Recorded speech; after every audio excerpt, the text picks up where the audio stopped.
मेघोलीपैकी धनगरवाडा इथं गुरुवारी सकाळी वनविभागानं मोठी कारवाई केली। त्यातून 3 धनगर कुटुंबांच्या घरासह लागवडीसह तयार केलेले भात आणि नाचणीचे तरवे जेसीबीनं उद्ध्वस्त करण्यात आले। त्यामुळे त्या धनगर कुटुंबियांनी आता जगायचं कसं, आम्ही विष पिऊन आत्महत्या करू असा संतप्त इशारा दिलाय।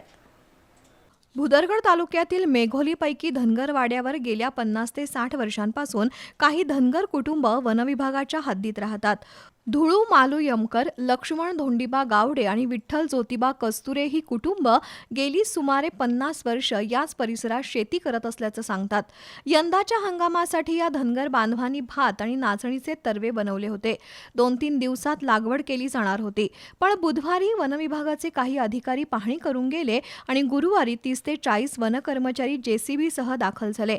कोणतीही पूर्व सूचना अथवा नोटीस न देता वनविभागाच्या वतीनं तरव्यांवर जेसीबी फिरवला, तसंच शेतातील साहित्य ठेवण्यासाठी उभारलेल्या घराची मोडतोड केली असा आरोप धनगर कुटुंबियांनी केलाय।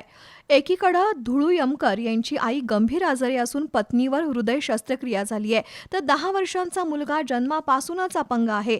अशा परिस्थितीत 4 ते 5 एकर लागवडीसाठी तयार केलेले भात आणि नाचणीचे तरवे वनविभागानं नष्ट केल्यामुळे कुटुंबाचा उदरनिर्वाहच धोक्यात आलाय। हे नुकसान पाहून वृद्ध आई धाय मोकलून रडत होती, तर धुळू यमकर यांनी पत्नी आणि मुलासह विष पिऊन आत्महत्या करण्याचा इशारा दिलाय।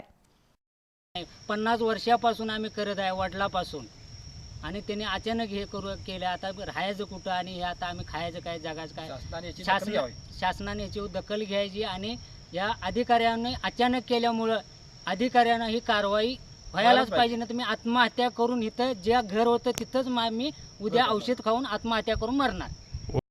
लक्ष्मण गावडे आणि विठ्ठल कस्तुरे यांच्याही सुमारे 2 एकर शेतातील लागवडीसाठी तयार केलेले तरवे जेसीबीनं उद्ध्वस्त झालेत।